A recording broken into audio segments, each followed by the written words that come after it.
Hey guys, today we're going to be talking about shin splints. If you're an athlete or an avid walker or a runner, you may have experienced shin splints in the past. Shin splints are categorized as an overuse injury, so they occur when the muscles and the tendons and the tissue around the tibia are overworked or overused. They can affect anyone, but especially those who are active and who have increased their training volume or their high impact exercises over a short amount of time.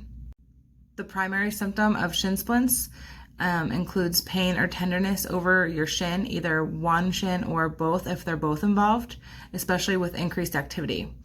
Some people also present with some mild swelling. The theory is that the periosteum layer of the bone, or the layer of connective tissue that surrounds the bone, is involved. Also, the bone itself can be involved. Microtrauma can occur, microfractures, especially with the high impact exercises. Or overuse. In the case of anterior shin splints, the anterior tibialis muscle is also likely involved, so it's overused, it's inflamed, it's irritated, and it's definitely causing pain. So now that you have a basic overview of what shin splints are, let's talk about how to address them and how to get you back to pain-free activity. Depending on the severity of your symptoms, you can definitely treat shin splints at home on your own. If you're unsuccessful in treating this within the first week and not having any relief, definitely give us a call. We'd be happy to help get you back to pain-free activity and get you feeling better. The first goal in treating shin splints is to decrease inflammation and swelling if you have any swelling.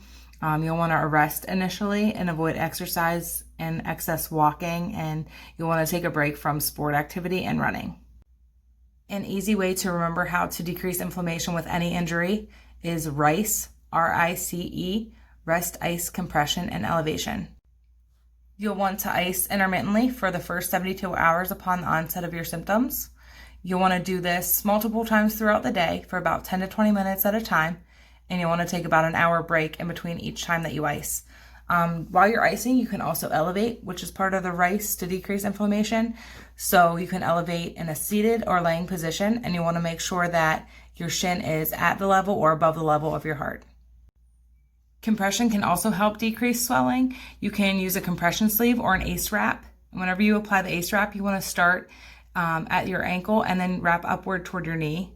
You'll want to make sure that you don't wrap this too tightly, because that can cause adverse effects such as increased swelling, especially of your foot. So just like with the ice, you'll want to apply the compression for the first 72 hours upon the onset of your symptoms. Now, there is evidence that compression socks or compression sleeves are helpful to wear as you get back into activity and sport to prevent re-injury. Okay, now that we've talked about the acute stage of your injury and now that you're feeling better, we're going to talk about some exercises to do that will help strengthen your muscles and get you back to pain-free activity and prevent re-injury. We are going to start with a simple calf stretch. Standing against a wall, place the affected leg behind. Lean forward into the wall. Keep your heel on the ground as shown. Hold 20 seconds. Repeat 2 to 3 times. You should feel a stretch. If the stretch is too painful, back off for a less intense stretch. For this exercise, you'll start in a seated position with your affected leg crossed over your unaffected leg. The motion we are trying to do is inversion. In this position, toes toward the ceiling. We are going to strengthen the muscles with an isometric contraction. That means the muscles are activating, but you won't see any movement. There should be equal pressure between your hand and your foot. Hold for 5 seconds and repeat 5 to 10 times. This should be pain-free. If it's painful, back off the pressure. This next exercise is a bilateral heel raise with a unilateral eccentric lower. This means you'll start in standing and go up on your toes with both feet. Once you're on the balls of your feet, lift the unaffected leg and slowly lower back to the ground. Because eccentric contractions create more force with less energy, it is less likely to overtax injured joints and muscles. Our last and more advanced exercise is heel walking. Start by lifting your toes in the air. You'll feel the muscles in the front of your shins working. A well-lit hallway works best for this exercise. If you have compromised balance, complete this exercise in your kitchen so you can hold onto your counter for safety. Like I said, shin splints can be treated at home with some of these tips. If you're still not having any relief after a week or so, give our offices a call and we'd be happy to help you get back to pain-free activity.